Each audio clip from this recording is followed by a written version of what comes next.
Hello and welcome to the lecture Variation on Autoencoder Part 1. In this lecture, we are going to introduce autoencoder first. Then we try to understand what is the difference between autoencoder and the variation autoencoder. Then we formally define variation autoencoder and then try to understand the mathematical formulation of variation autoencoder. In our previous discussion, we have said that there is several type of genetic models, and based on the density estimation we can differentiate the different types of these genetic models, like explicit density estimation, implicit density estimation, etc.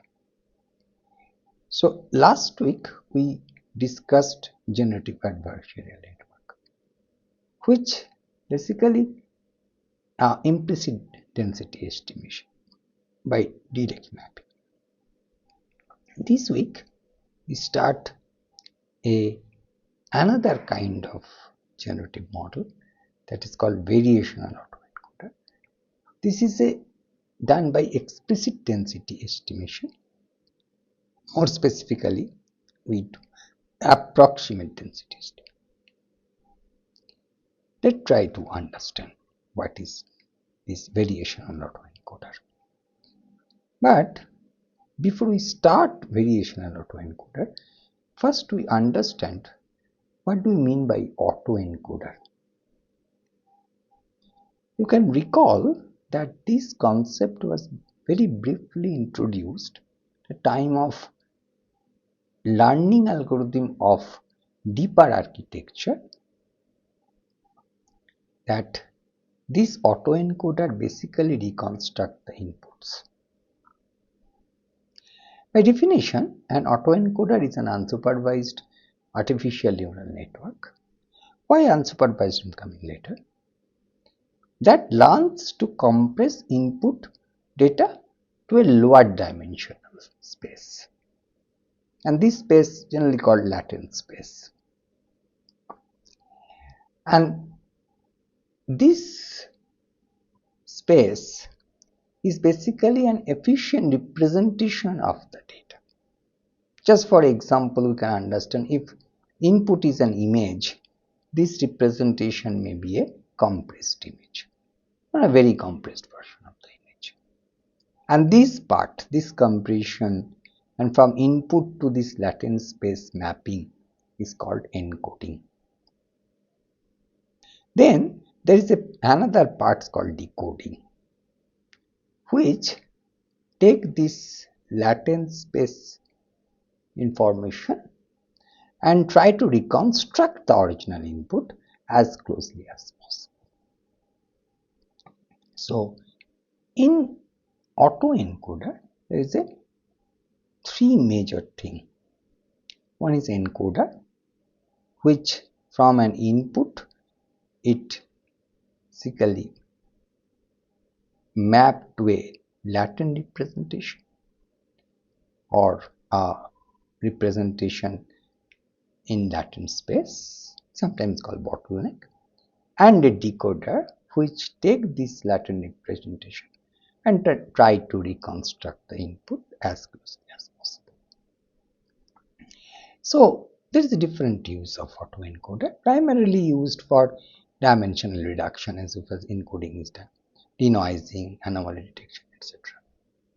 So essentially what is very important to understand for autoencoder is that it reconstructs its input. Okay, so we can say very naive way to discuss or to represent autoencoder, that it copies the input to the output through a compressed internal representation, and this compressed internal representation is called latent representation. So you can say there is a two major part architecturally.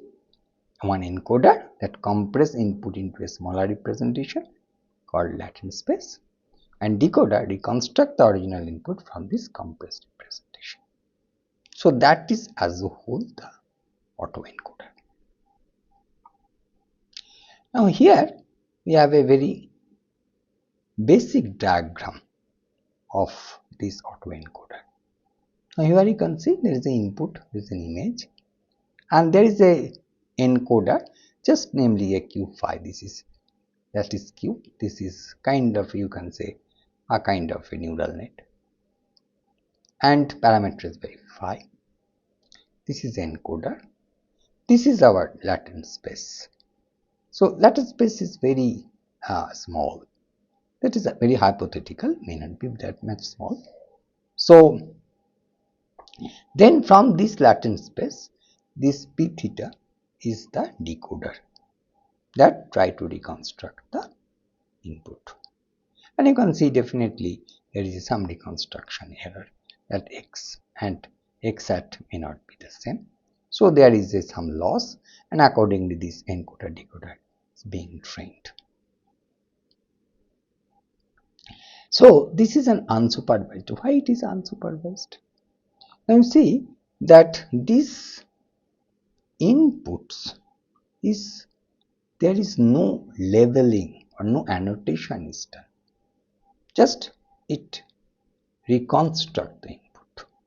So no annotation is involved. That's why this is an unsupervised approach. And what it learns, the lower dimensional feature representation. That is this latent representation from a unlabeled training data. So it is not labeled training data. So as a whole, autoencoder is like this.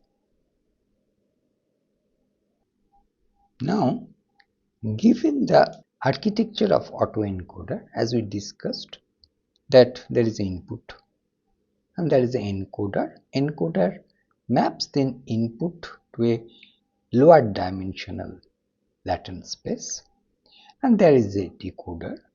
That decoder take these latent variables or latent space information to reconstruct the input.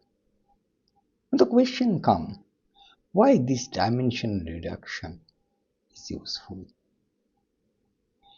So the low dimensional space or this latent space, which is low dimensional than the input space, that low dimensional feature captures meaningful factors of variation in data. So as stand that the main factors of this data, that we can say major attributes, being captured in this latent space.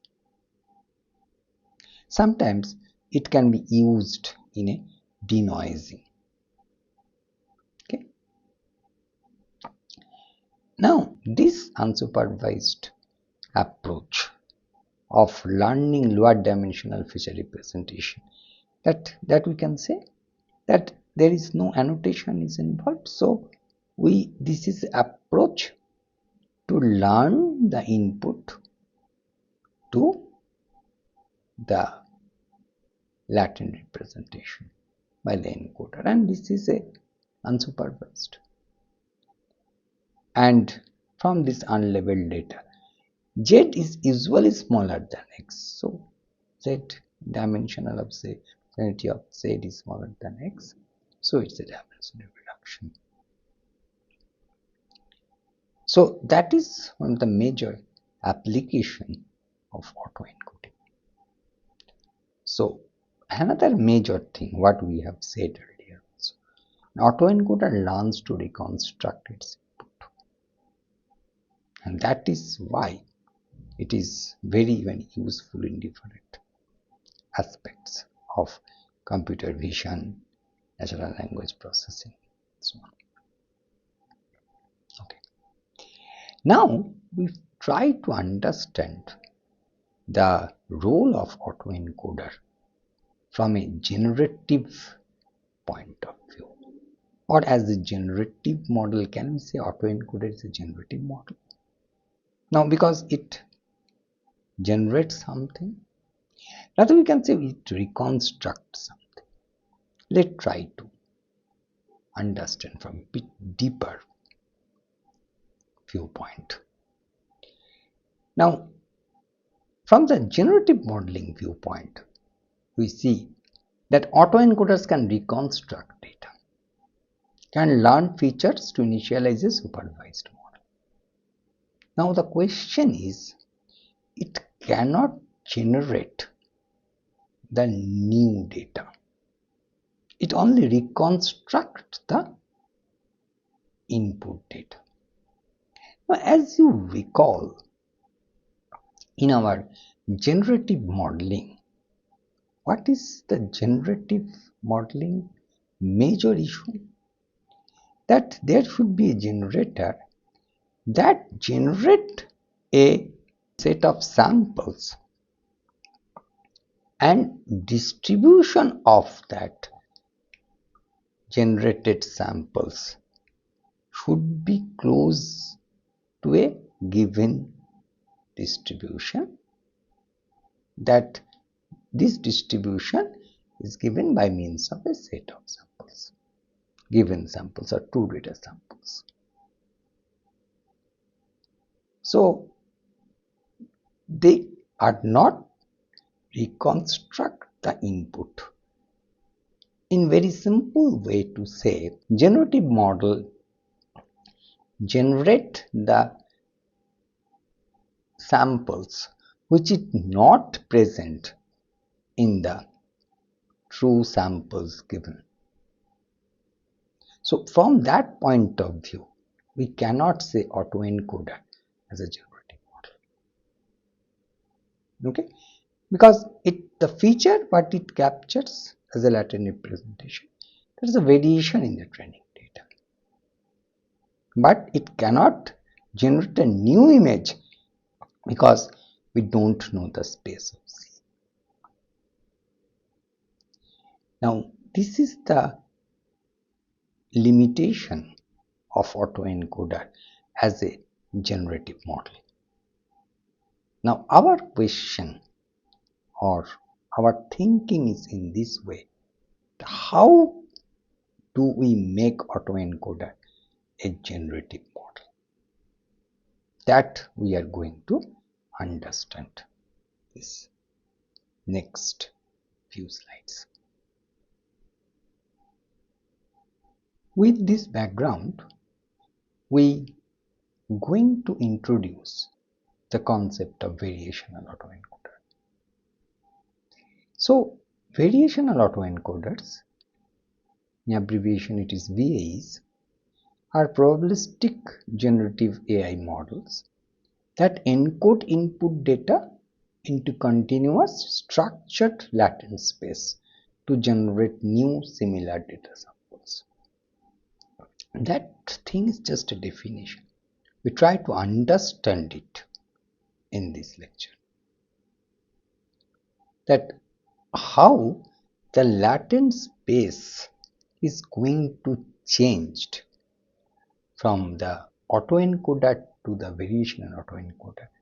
That was the primary aspect to understand, or better to say one of the primary aspects to understand.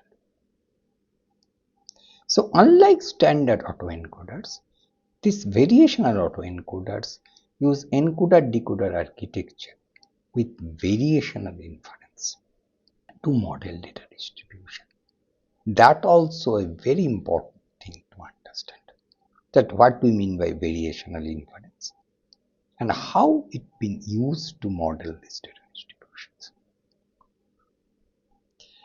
This variational inference allowing for tasks like image synthesis, denoising and anomaly detection such as task very efficiently. So that we are going to understand here. Okay. Now this is a bit in-depth view of variation autoencoder.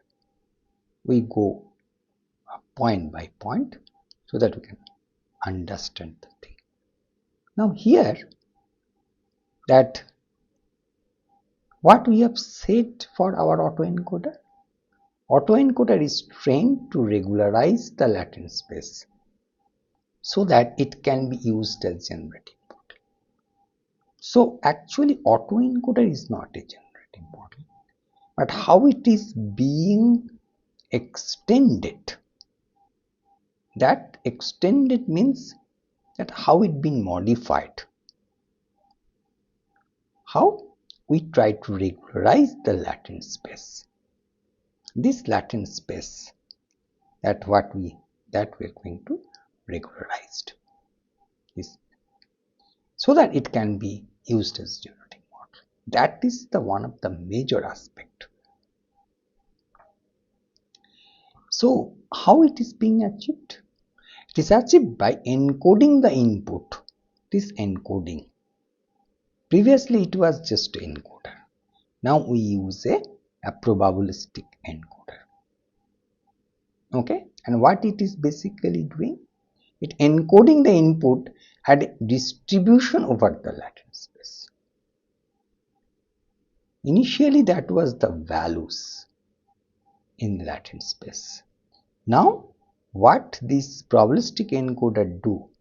It just very simple to understand way it maps or it generate some distribution as a latent space. So a set of latent variable for normal autoencoder, now a set of latent distribution for the variation autoencoder.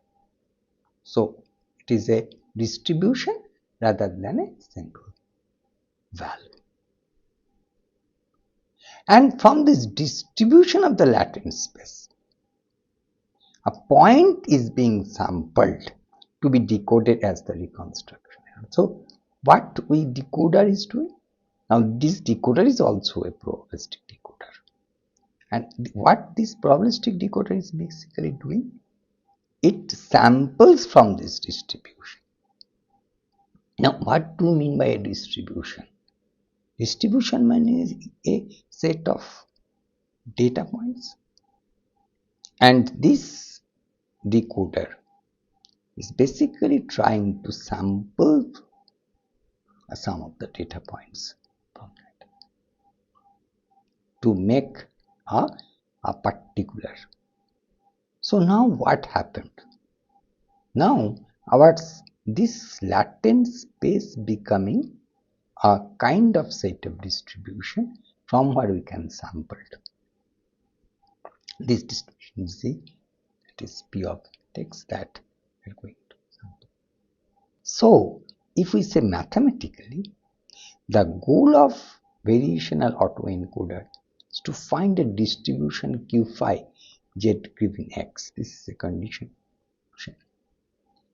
of some latent variable z, which we can sample from that g values from this q phi zx. This is this latent distribution space to generate new samples x bar, that is p theta x. Now you see that this is not x or reconstruction of x, rather it's a new sample that very look like x but not present in the given training sample of x, and that is going to say by variational autoencoder or by extending this autoencoder to its variation autoencoder, it makes it as a generative model. Okay, so that is a very important aspect to understand, that how this probabilistic encoder is being changed from the normal encoder, and it basically maps or basically going to provide a set of distribution from where this probabilistic decoder can samples and reconstruct a new image or new data that is not present in the input distribution or input sample space. Okay. That is very important to understand. Now here we can this distinguishability of autoencoder, normal autoencoder and variation autoencoder. We can see that these are the values. The normal encoder chooses the values and these values are being used to decode. So there is some errors, noise coming. So this is, but ideally this is the similar image. We have the noisy version. This is the reconstruction error, but we are reconstructing. But now here what is happening? Now this encoder, this is probabilistic encoder. That is this latent space is now not values. Say it's a very simplistic diagram, so very similar looking distribution, but anyway these are the distributions. And this probabilistic decoder is going to sample from this latent space to get the image that is not present in the input sample space. And that makes the difference in case of variation autoencoder, making this VAE as a generative model, which autoencoder was not. So that is very important to understand, and one of the major issue to understand this variation autoencoder is that rather than values, we generate distribution. Which distribution, which type of distribution will come later. But the major concept is this. Some visualization is like this. Now we are going to discuss the mathematical formulation of variational autoencoder. We start very slowly that what is our intention for variational autoencoder. As we discussed in the previous slide, that from the input distribution, input from a latent space. For autoencoder, this latent space was the fixed vector.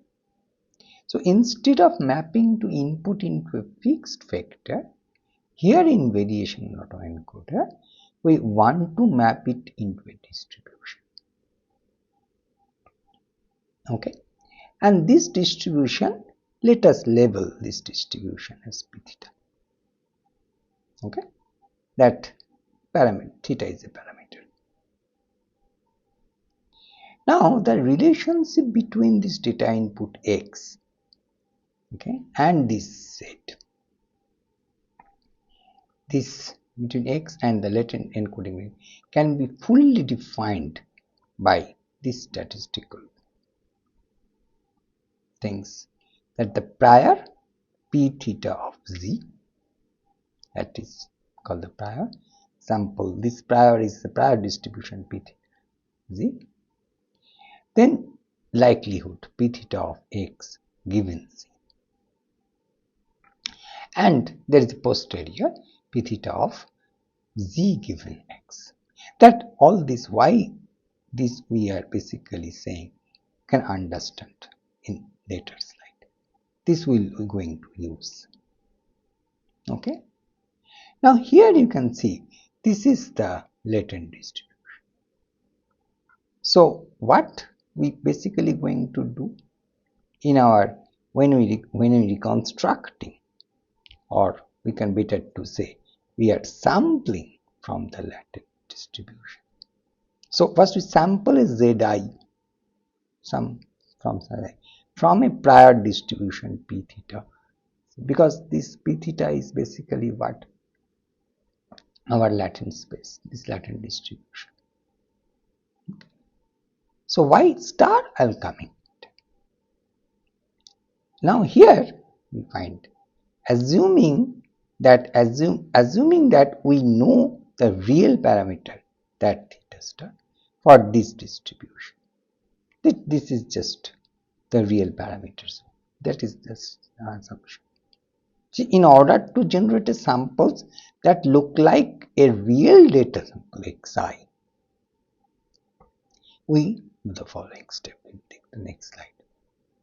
Now here what we are basically going to do, that we sample it.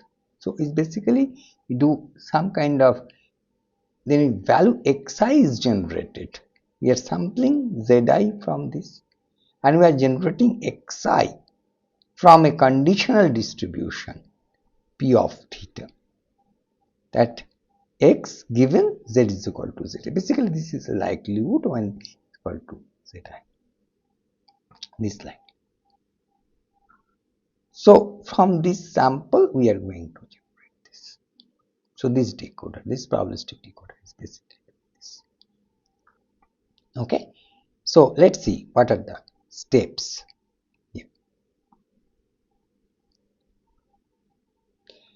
So for the optimal parameter theta star, that is that true parameter, is the one that maximizes the probability of generating the real data samples. That actually we want. What we actually want? We sample from this latent distribution such a way that this x, what we are generating, it look like very similar to the real distribution, the real data. But it is, this data is a new data that we have to much remember. But it look like very, if it is a face image, that this face image is not a part of the input sample space or input samples faces, but it is very similar, okay, from different attributional viewpoint. So here the optimal parameter theta star is the one that maximizes the probability of generating real data samples. So this is why, from if we can, this is Rbax theta, that basically we try to maximizing theta in this capital pi is equal to, that is basically a multiplicative p of xi, p theta xi. So that is going to, you can find.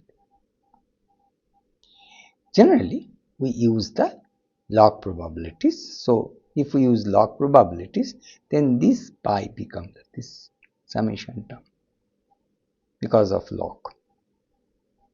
So since we using the log probabilities, they convert the product of RHS to a sum.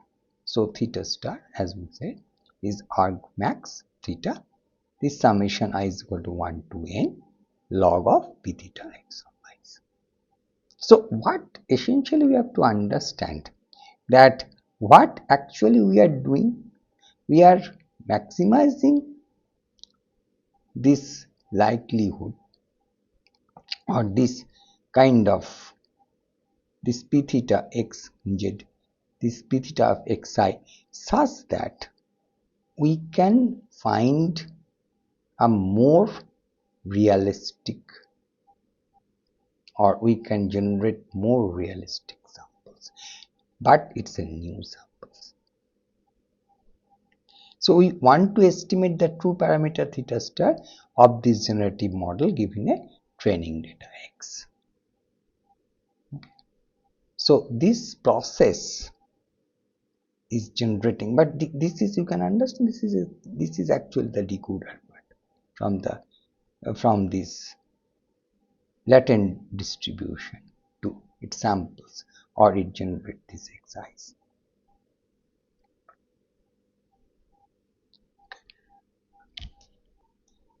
Now the question comes, how should we represent this model? In the previous slide we understood that there is a kind of formulation where we have to maximize theta to get this theta star. Okay. Now here we have to understand to represent this model. Now this we can understand that choose a prior PZ, P of Z, that to be a simplet it is a Gaussian, and it is quite reasonable for these latent attributes like that pose, what facial images is smiling, or the hair color, the gender, or so many things. So this prior distribution, let it be Gaussian. Okay. Now this conditional distribution that we are going to that formulate here for generation of x's is complex because it generates image. So what we to do, we represent or we use a neural network for this. So a neural network is going to sample to generate this x's. Okay, and this neural network is our decoder network. Okay, this decoder network is basically a kind of neural network that use this model, this condition. What it is basically meaning of this conditional things, it take this samples from this Zi from this distribution P theta z or P theta z, and it generate x's from at x given that this Z samples is Zi, and the optimal case these are theta star. If this x is very look like, so you can say theta star. That we'll see later how we get optimization. So what is important to understand that our decoder network here is also a neural net, and that essentially this mapping, and our latent this distribution is Gaussian in nature. Okay. Now the question is how to train this model. So learn model parameters to maximize likelihood of the training. That is the major aspect. Now what is now this P theta? This P theta is basically an integral of P theta of z, P theta of x given z of d. That is basically, so that we have to learn model parameters to maximize this. Now what is this the problem here?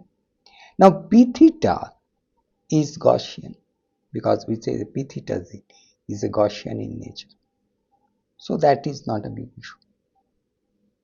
Now what is P theta x given z? That is also a neural net. So that is also possible. That is not also big issue. But the issue is what? Issue is this z, because there is so many latent variable, and that so many integral is required. So it is intractable to compute P of x given z for every z. That why these things is intractable. Okay. So in this formulation that we have a latent distribution P theta of z from where we sampling Zi, and there is a decoder network, and this distribution is a Gaussian distribution. This decoder samplings this xi, this zi, and to produce xi by this. Okay, but still this model is intractable because of the number of z parameters, because there is this the lot of Z's that every time we have to integrate it. So in that case, it is intractable. Now, what is our data likelihood in our problem?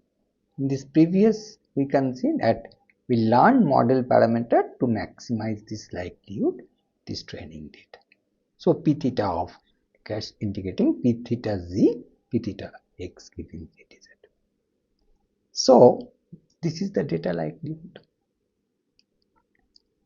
That, and what we have seen that this thing is intractable due to z. Now what we are going to do, we try to understand what is the posterior density. So p theta z of z given x, that using this base rule, we can see that p theta of x given z, p theta of z, p theta of y, p theta of x. Now you can see this is also intractable. Why? Because of this p theta of x. P theta of x, what? To understand, this is the image space. If your input is image, what is the data space? That we don't know that. Like that. A computation of this like is very, very high. So even with this posterior is so intractable under this formulation. So what is this is the major problem, that how we are going to solve this problem. That is the major question at this point. So if we summarize that what is the problem at hand. So we have a latent variable z. This is from some Gaussian distribution. Now we have observed data x, that we are going to generate x like it. Now this is a generative model that we are parameterized with this, that is x comma z, that is a Swan distribution, that's p theta x by z. So what we want to do, we want to maximize this likelihood, this input likelihood, that means this p theta of x, that thing. Because why we want to maximize? Because this we want the samples which being generated is look like x, so that we want to maximize. But this p theta x, what we are, this is intractable due to our previous standing because of g. So this is the major constraint or major problem at hand. How to solve this particular problem. Right? So this is from the architectural point of view, we basically want to sample Zi from this kind of latent space of G, and we assume that this is a simple distribution, that is Gaussian distribution, and decoder network will sample it and produce Xi, and that conditional distribution is basically that basically the formulation of this decoder network. But what we have understand, this kind of that is basically intractable. So how to solve this? That we'll discuss in the next slide. So in this lecture, we discuss the variation autoencoder. First we start with the basic understanding of autoencoder. Then we introduce variational autoencoder, and then we try to understand the mathematical formulation of variational autoencoder. In the next module, we going to discuss or continue our discussion on variational autoencoder in part 2 of this lecture. Thank you.